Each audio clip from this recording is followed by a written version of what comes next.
The Triathlon Show 400.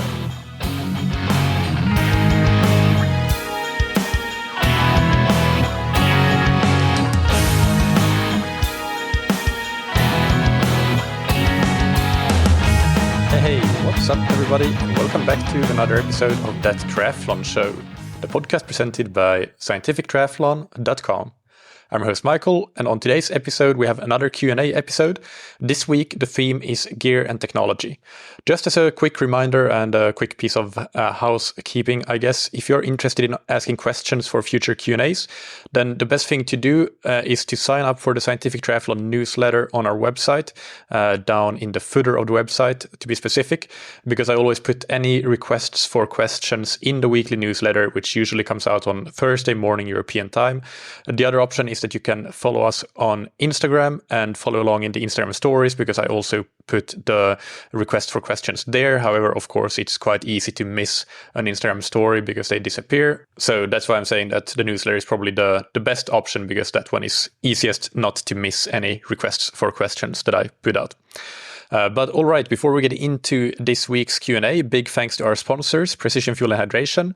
They help athletes perform at their best with electrolyte and fueling products, and with free online tools, education, and a patented sweat test. You can use the free fuel and hydration planner on their website to get a personalized plan for your carbohydrate, sodium, and fluid intake. And you can also book a free 20-minute video consultation to chat through your plan with the athlete support team. I have used their entire range of products for a long time, and I think that they are absolutely brilliant. And you can get 15% off your first order by using the code TTS23 on precisionfuelandhydration.com.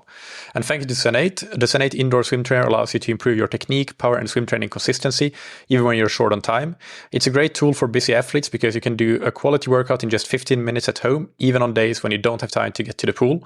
It is a perfect complement to pool and open water swimming because it allows you to focus specifically on key aspects of your stroke, including your catch and your power, and you can isolate these aspects more easily than you can in the water. You can try the Zen8 risk-free for up to 30 days, so if you don't love it, just send it back, and you can get 20% off your first order on zen8swimtrainer.com/TTS. Now, without any further ado, let's get into this week's Q&A. The first question for today is from Bellem Tri Team, and the question is simply carbon fiber versus barefoot running. And I'm going to answer this question concisely.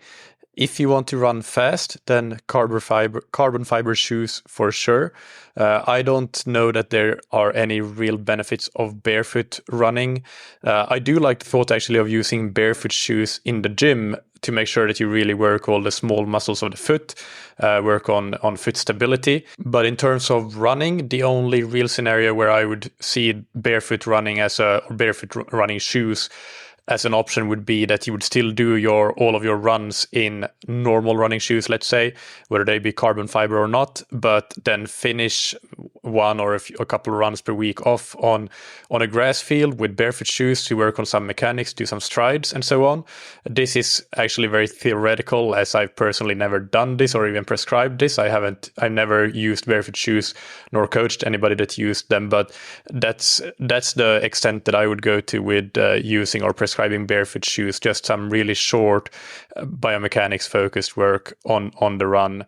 I think that the world has moved away from barefoot running shoes. They are a product of marketing hype from some 10 years ago or so, but I really don't think that there's from a running perspective any benefit of using them in running necessarily. That's the short and concise answer that I would give.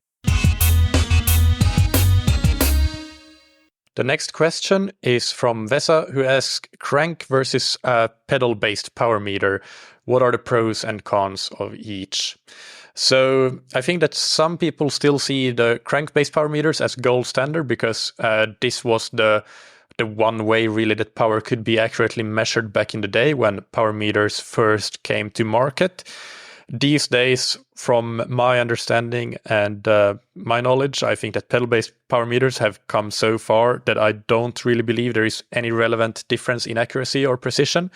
And with that, I much prefer pedal-based power meters because you can easily shift them between bikes.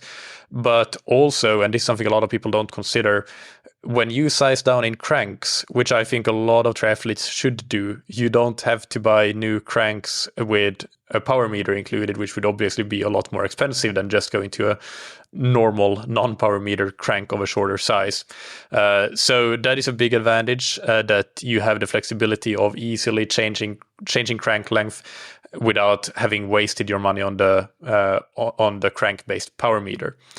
Personally, I've used the Fibre power meters for years, and I love them. I've had zero issues with them. They are incredibly reliable and easy to use. So generally, that's what I recommend to any athlete that asks me. But I'm sure there are other pedal-based power meters and power meters in general that are also good. But yeah, I definitely think that pedal-based power meters with the flexibility they offer is, in my opinion, the way to go. The next question is from somebody who I've lost the name of. Sorry about that. But the question is lactate application, when to measure and how does it work? So I guess I'm going to give a bit of a longer answer here, and I'm going to answer this question from the perspective of 99% of the triathlon population, if not more like 99.9%, rather than the top 0.1% fighting for Olympic goals and world championship titles. I think that for almost everyone, lactate testing within training, in your day-to-day training, is overkill. It's just a curiosity, but it's not something that I think makes you take better training decisions. If you have 10 to 20 bucks to spend on lactate strips each session you do and you find it entertaining, by all means, you can check your lactate after intervals. But is it going to make you faster than not doing it and just keeping your head screwed on and keep staying engaged in your training process? I personally don't think so at all. I think that one thing that is important to remember is that for every top athlete that you see being successful with a lot of lactate testing, there are counterexamples of another athlete having similar success without it. So even at the top level, I don't think it's necessary. Although at that level, I definitely think that I understand why you might want to use it, because there is a potential there for a marginal but important gain.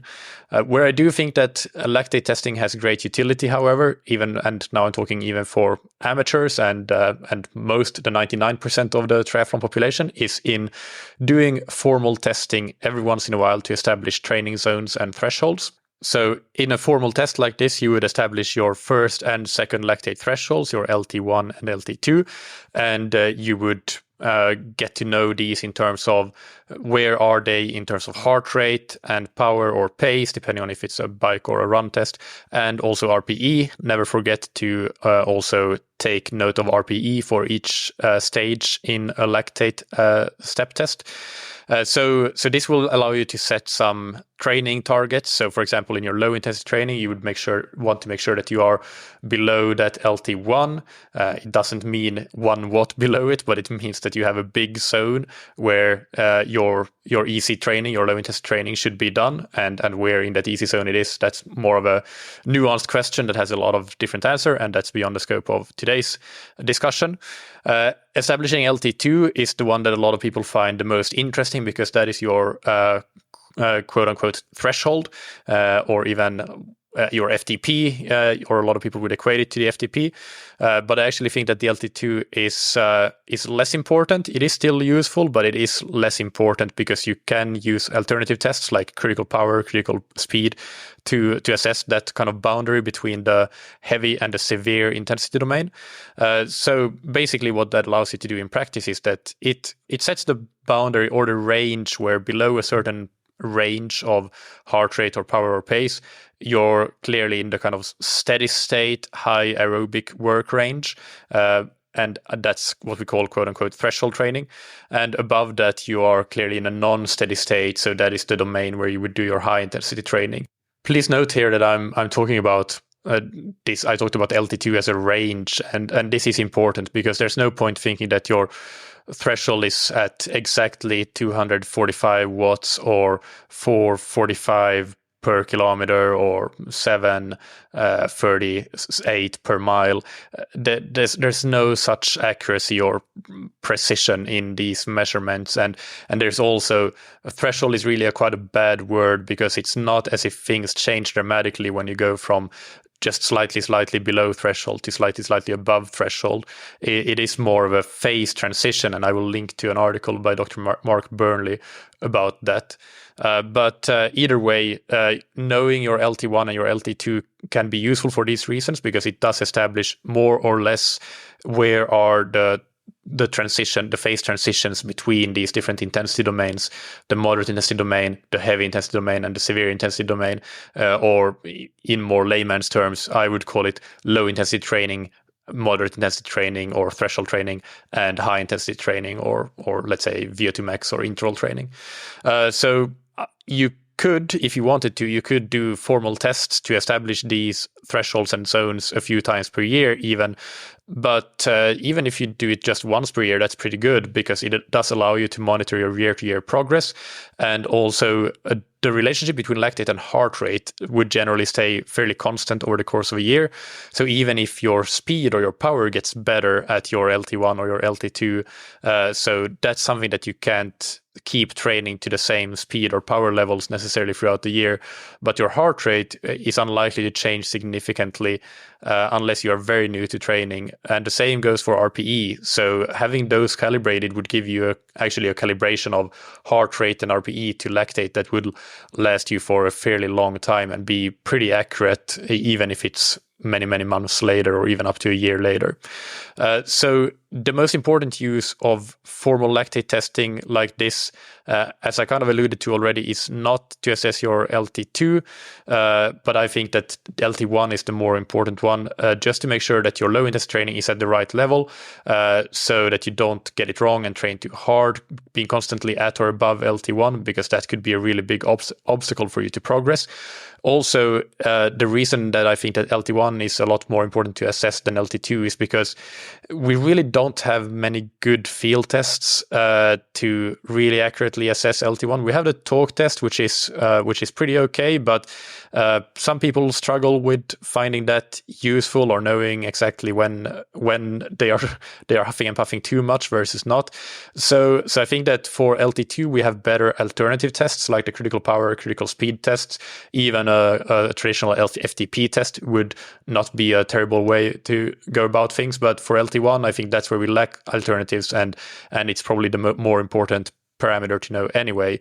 And the other reason that it's the more important parameter to know, especially for, let's say, amateur triathletes focusing on half and full distance triathlon, is that I think that from what I've seen, at least LT1 is a better performance predictor than LT2, simply because unless you're at the very pointy end and you're competing at the 7.3 distance, you will race much closer to LT1 than to LT2, so that would be the better performance predictor. Then things change, of course. If your focus is the sprint distance, then your LT2 would be more important than your LT1, at least from a performance marker standpoint. And for an Olympic distance, this could also be the case, that LT2 is more important, but that would depend on how fast you are over the Olympic distance, because if you are completing it in 3 hours or above 3 hours, I would still think that LT1 is probably closer to the intensity that you're competing at rather than LT2.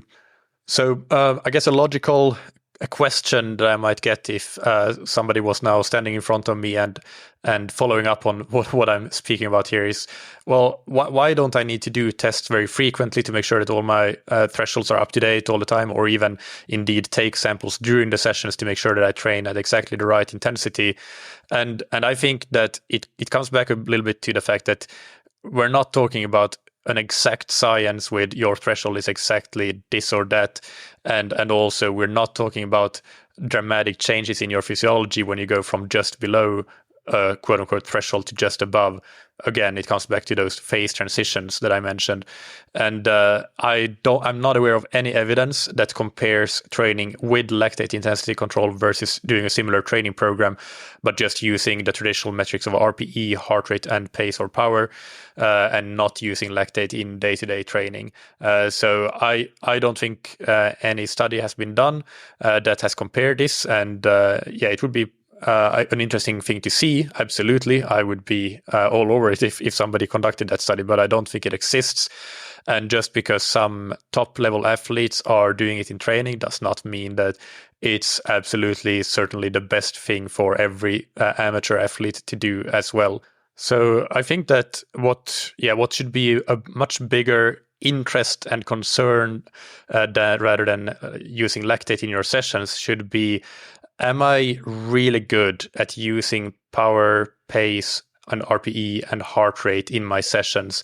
Am I really in tune with my with how my body feels at different levels, and in tune to when changes occur, that a certain power suddenly starts to feel easier, or I can hold a certain pace for longer at the same effort, that sort of thing. And even when I first interviewed Olav Alexander Bu on this podcast, that was actually way before most people had ever heard of him, because Christian and Gustav were at that point still being coached by Adil Tveitan. But one of his key pieces of advice for amateurs that he said was to become really good at the basic stuff. So understanding your power duration curve and your speed duration curve, understanding your RPE and those sorts of things. It was not about lactate use. And in fact, he has repeatedly said on this podcast and on other podcasts that for most amateur athletes, it does not make any sense to use lactate testing like they do in training. In summary, from my perspective, yes, doing formal lactate testing, I think, has value, even if you just do it once per year. The main benefit of this would be to establish how strong your LT1 is, and if this is something you need to improve on. Let's call it, you might have a weak aerobic base, because for most listeners of this podcast, that will be a very crucial marker for the racing that you're probably doing. LT2 also has relevance for your training prescription and as a performance marker.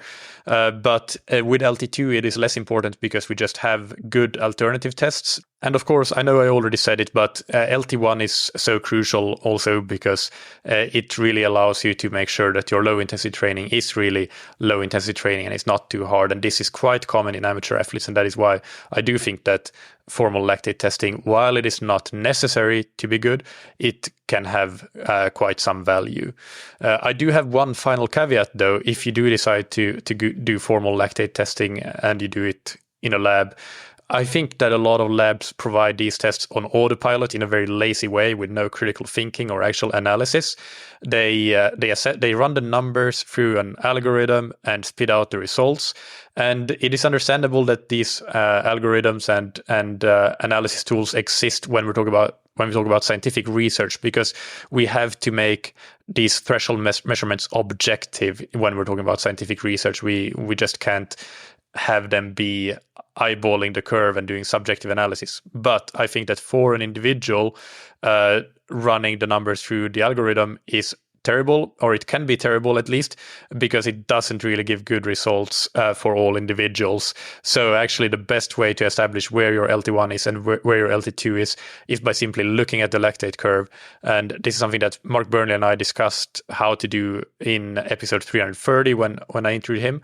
But just as a short summary, LT1 would be the step just before the first inflection point in the curve. So the final step of that you test where your lactate is still at baseline, essentially, or before the first significant increase in lactate from baseline. And LT2 would be the step just before you have a second inflection point. So when my athletes, for example, go to a lab to do lactate testing, I always get the raw data and do the analysis myself. And this is something that I recommend everybody do, either do it with their coach or learn how to do it yourself. It's not super difficult, because in many cases, if you just use the result of the automatically calculated thresholds that the lab gives you, it makes zero sense at all on the individual level. And it pains me a bit to say that, to have so many caveats with people doing lab testing, and that so many lab tests provide, in my opinion, really poor service in this way.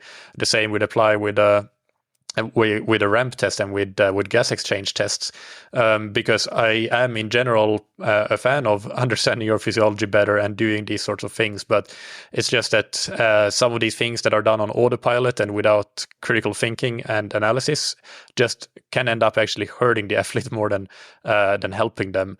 So that's the thing that to be really aware of when it comes to if you are going to do some formal lactate testing.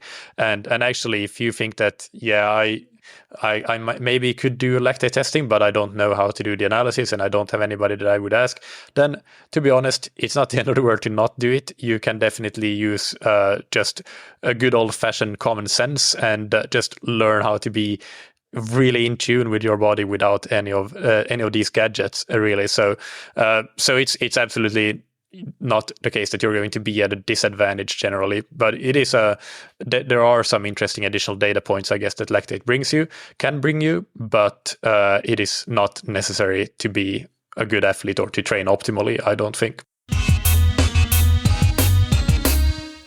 The next question is one that I'm going to answer really quickly. Again, I lost the name of who asked this, but the question is a lactate meter a worthwhile purchase for your pain cave? And I would say for almost all amateur athletes, no. I think that the only reason or the only scenario where it would make sense is if you have a coach that is well versed in lactate testing and in interpreting lactate data.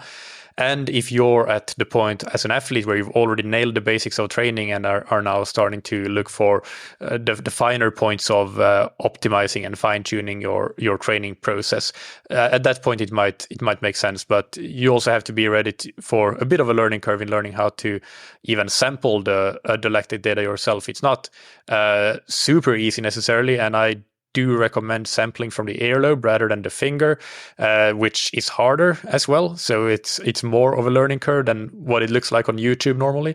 So all in all, for most athletes, I would say that no, it's not worthwhile, but there are a few exceptions. The next question is from Stoffel, who asks why and how to incorporate a VO2master and Moxy in daily training. All right, so I have never personally used a VO2master nor a Moxy. I have been involved in seeing them in use in some elite athlete settings, and I have also personally experimented with another SMO2, so muscle oxygen saturation device, that is not the Moxy, to be clear.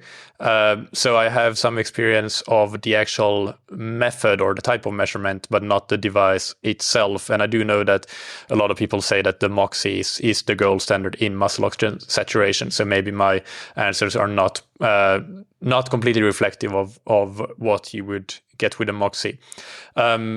I think both of these devices have potential as part of formal testing in particular, going back to what we discussed already with lactate testing, that it's maybe not something to use in daily training, but as part of formal testing, they can help. I think one of the cool things about these devices is that they can help you do testing in the real world. So rather than running on a treadmill, running on a track, but with the power of a lab basically available to you.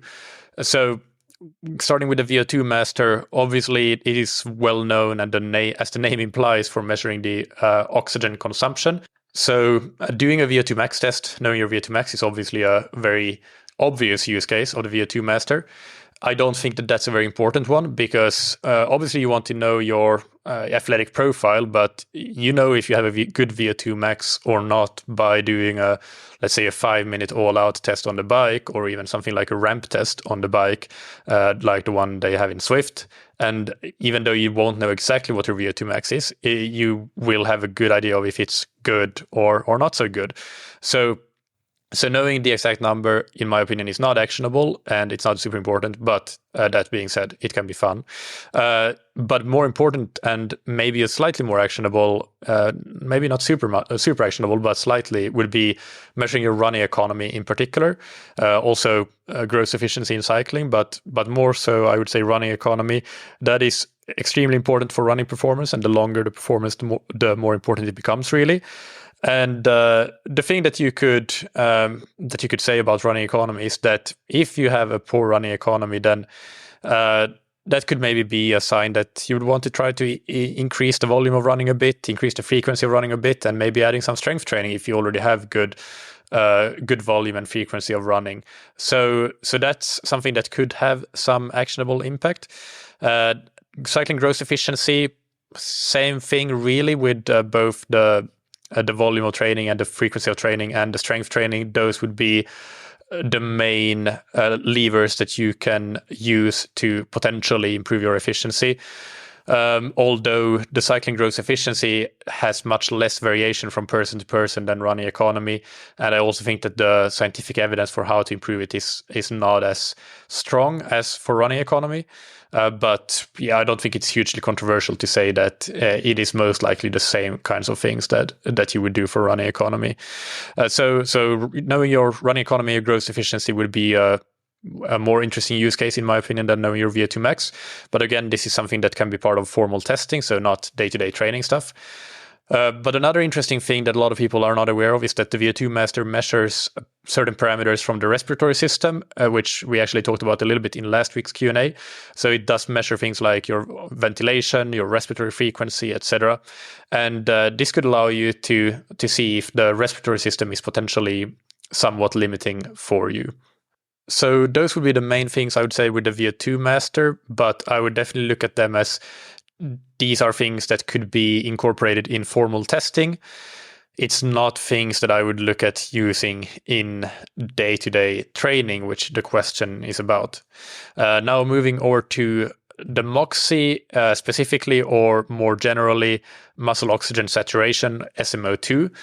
I think that the most interesting thing that you can do there is looking for the transition between intensity domains, kind of as we talked about already in the lactate testing question. Basically, based on the slope of the SMO2 curve, if you do something like a step test similar to you would do for a lactate test, then you should be able to say if you are in the moderate, heavy, or the severe domain. So in theory, SMO2 could replace lactate testing in this way, and maybe one day it will. I definitely wouldn't be super surprised if it did, because it has some advantages. It's cheaper overall because you don't have to use the test strips for every test, and it is continuous, and it can integrate with devices like your Garmin and platforms and so on. I haven't used it a lot, but from my use of it, again, remembering this is not Moxy, but another device, is that I still think it suffers a little bit from a lack of usability for being useful in day-to-day training. So you have to go into WKO or Goal and Cheetah to look at the SMO2 data. It's a minor inconvenience. It's not a big deal, so I'm maybe going to give that a pass. But the main thing really is that, based on my experience, the placement can influence the readings a bit.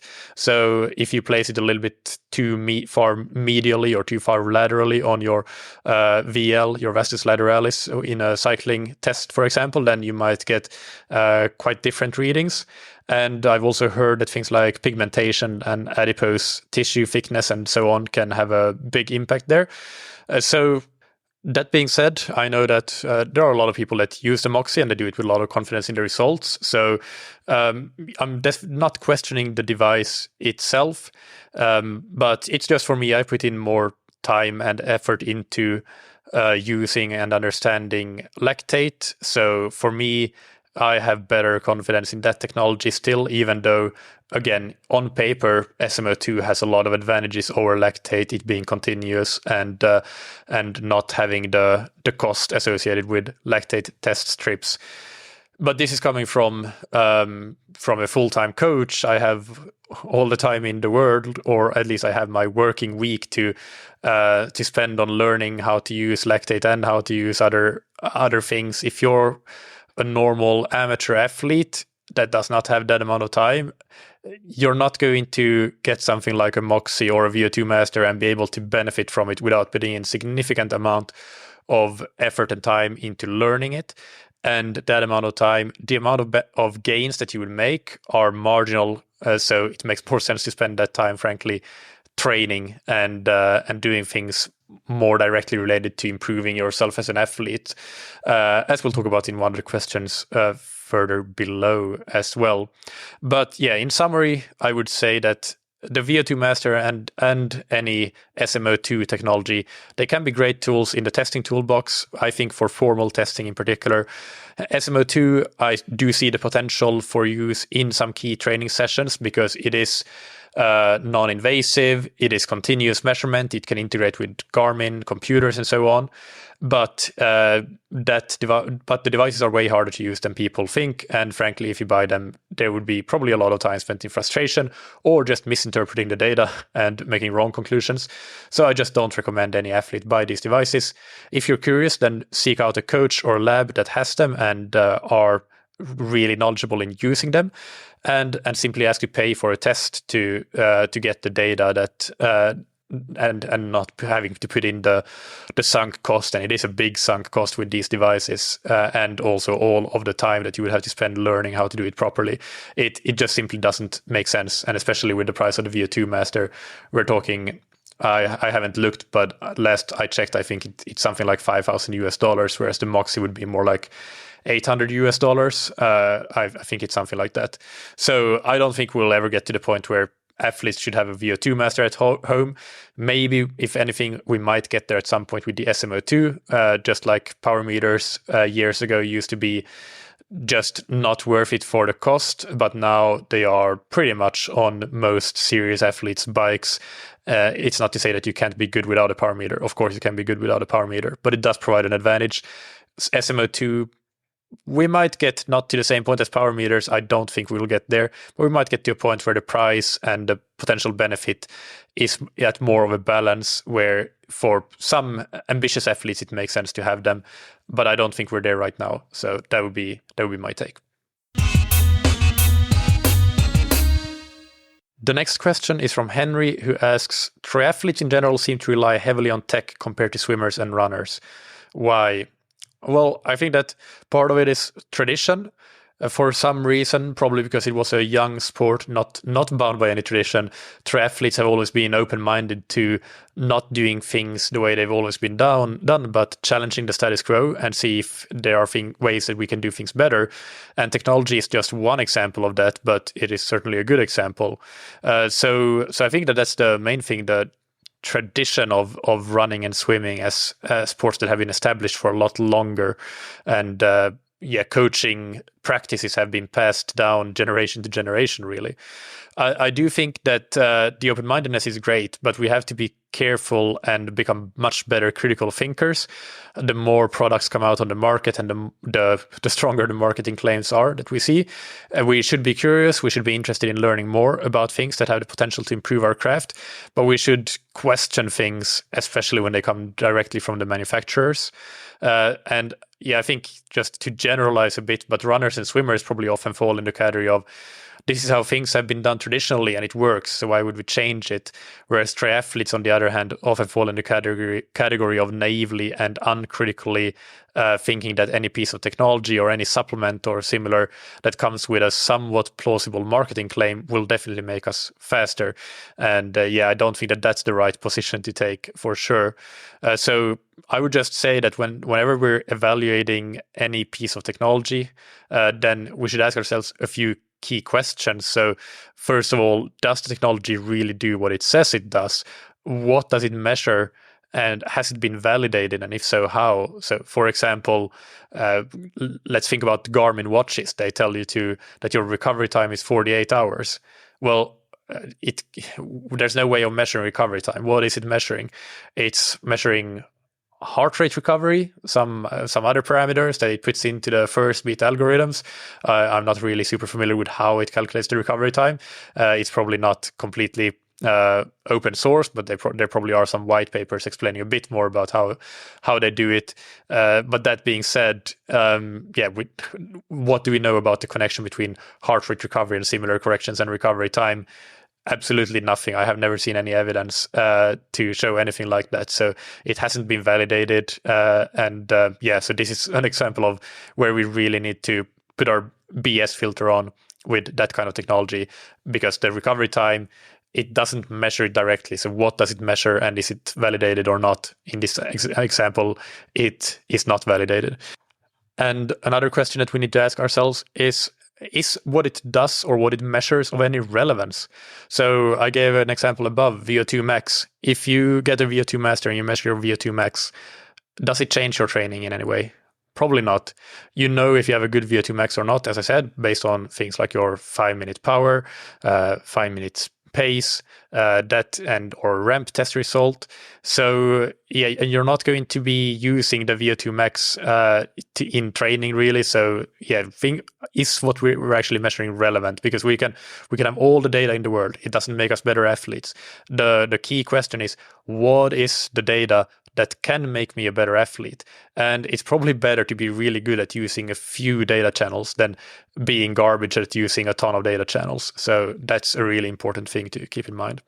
A third question that I would ask myself is, in what context is the technology useful, and in what context not so much? So for example, muscle oxygen saturation that we talked about above. When we look at things like the Norwegian triathletes that are using it a lot, they're doing it in different environments. They're doing it in hot training camps. They're doing it at altitude, and they're training 35 hours a week. And they have a full-time coach that coaches basically 2 athletes. So he has the time to analyze the data of those 2 athletes. So in that case, yes, it can provide some marginal gains that are incredibly valuable, because the difference between winning or losing is 0.1%. So that context is completely different than what most age group triathletes are in. And in that context, the SMO2 can be a really good parameter, but maybe it's not so useful in other scenarios or in other contexts. And finally, and this is a really important one as well, is this the best use of my resources? So let's think about buying a new bike. Is that really the best use of my resources, or is the bike that I have more than good enough, and I can spend a third of the money or a quarter of the money that I would spend on a new bike on doing some aero testing with a good aero testing provider, and maybe upgrade some of the components on my bike, and I would actually get so much faster from that process than I would by just buying a new bike. So those are 4 questions that I would always ask myself when evaluating any technology. And this is where, us triathletes, we need to be better at doing these sorts of things, at evaluating claims and devices and technologies critically, rather than just buying everything that the marketing teams throw at us. All right, and the final question for today is from William, who asks, can you break down the difference in wetsuits by brand, price point, etc.? Why are some wetsuits $200 and some are $2,000? Are sleeves always better, or are they sometimes worse than sleeveless? Also, if it's within scope, it would be great to get your thoughts on how to systematically go about purchasing a new wetsuit. My current wetsuit just turned 11 and is looking a little sad, starting to get some holes in it as the neoprene wears out. I picked this one as a beginner because it was on sale and I had a club discount, but I never really enjoyed swimming in it. I feel my shoulders fatigue much sooner compared to swimming without it.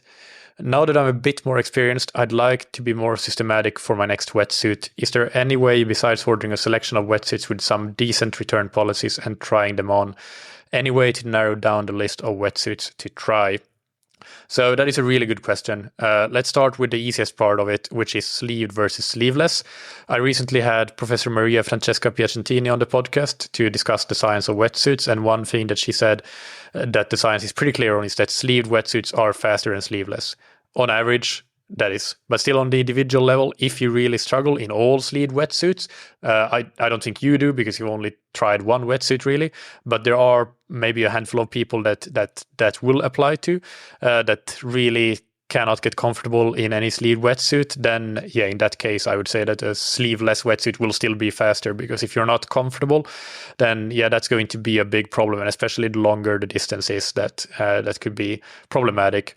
But I would say that your wetsuit is 11 years old. Lots have changed in wetsuit technology, so you will probably easily find, even at cheaper price points, great wetsuits that are that have good mobility in the shoulder area. So I don't think this should be an issue. If you find the right wetsuit, the right size and everything, you will find something that is sleeved and fits you well and is comfortable, and that will in general be a little bit faster than a sleeveless wetsuit. So this leads me to my next important point, and that is that the fit of the wetsuit is always the most important thing. You can have the best wetsuit in the world, but if it's the wrong size or just for some reason not the right fit for you, then it's not going to be a great wetsuit for you, no matter how good it is on paper or how good the technology is in it. For most people, I think that no matter the brand and model of the wetsuit, selecting the right size is the main thing, and that should give you a good fitting wetsuit. But there are certainly cases where just because of your body shape, body size, or anatomy, some wetsuits might just suit you better than others, and you just cannot find the right size for one particular model, or the right fit, I should say. But another model or another brand will fit you well. So this might happen, but I think the number one level really to look at is just selecting the right size for a particular wetsuit brand and model. Obviously, the different brands might have slightly different sizing, and that's something to always look into per brand, per model, really. What about the difference in price points then? I think that there's definitely a reason that the expensive wetsuits are expensive. They use the very best materials. They have lots of sunk costs in R&D. They have hand sewing done in some parts of the wetsuits, at least, rather than machine sewing. And I can't speak for all models and brands, but generally my experience is that the expensive wetsuits are faster and feel better. But, and this is a big but, how much faster and better are they really? Well, I think that they're not so much better that anybody should feel that they have to get a $1,000 wetsuit or a $2,000 wetsuit to compete in triathlons. Of course, that's not the case. The top-end wetsuits have improved a lot, but so have the entry-level wetsuits. And for example, I have an entry-level Roka wetsuit, which at the time of recording this sells for $295. So of course it's not cheap, and you can probably find even cheaper wetsuits than that. But in my opinion, that is a really good wetsuit, and I would be more than happy to race in it if my high-end wetsuit, let's say, broke down. And I think I would be very marginally slower than in a top-end wetsuit. So in a way, I think that wetsuits and bikes, they very much fall in that same category, that you can have a bike or a wetsuit that is 3 to 4 times more expensive than another one, but the performance gain from the wetsuit or the bike itself is very marginal, very, very marginal, because at the end of the day, the bike isn't pushing the pedals for you, nor does it put you in a fast aerodynamic position automatically. You are the one doing both of those things. The same thing goes for a wetsuit.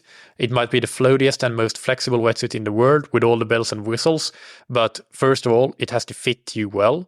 And secondly, if it fits you well, if you swim well, then you're going to swim well whether you have an expensive wetsuit or a cheap wetsuit. And if you swim poorly, you're going to swim poorly regardless of the wetsuit. So let's put it like this on the pricing topic.